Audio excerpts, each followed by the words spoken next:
Alright, let's dive into something that's been making headlines recently. The FDA has just approved a new flu vaccine called mFlusiva, specifically for adults 50 and older. But here's the kicker. It's the first flu vaccine to use mRNA technology, the same tech that revolutionized COVID-19 vaccines. Personally, I think this is a huge deal, not just because it's a new tool in our arsenal against the flu, but because it shows how quickly mRNA technology is being adapted for other diseases. What makes this really interesting is that mRNA vaccines are faster to manufacture than traditional ones, which could be a game changer if we're ever hit with a particularly nasty flu strain that requires a rapid response. Now, let's talk about why this matters. Every year, tens of thousands of Americans die from the flu, and older adults are disproportionately affected. We already have several flu vaccines, including some specifically for people 65 and older, but the flu virus is a shapeshifter. It mutates constantly.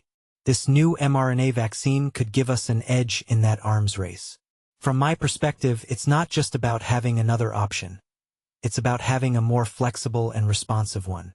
If you take a step back and think about it, this could be the beginning of a new era in flu prevention, where we're not just reacting to the virus but staying one step ahead. One thing that immediately stands out is the approval process for mFlusiva. For adults 50 to 64, it got full FDA approval based on a massive study of 40,000 people, showing a 27% reduction in flu cases compared to another vaccine. But for those 65 and older, it received what's called accelerated approval, which means it's been greenlit based on a smaller study showing a strong immune response, with more data to come later. What many people don't realize is that accelerated approval isn't uncommon for vaccines targeting older populations, especially when there's a clear public health need. But it does raise a deeper question.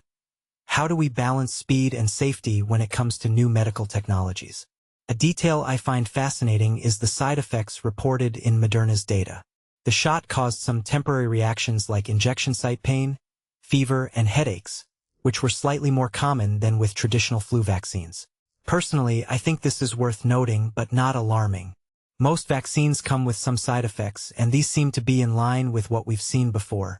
What this really suggests is that mRNA technology, while innovative, isn't a magic bullet. It's just another tool with its own set of trade-offs. Now, let's talk about the drama behind the scenes. Earlier this year, there was a public dispute when a top FDA official initially blocked mFlusiva's application, only for the agency to reverse course after Moderna challenged the decision. In my opinion, this highlights the tension between regulatory caution and the urgency of public health needs. It's also a reminder of how politicized vaccine approvals can become, especially in today's climate.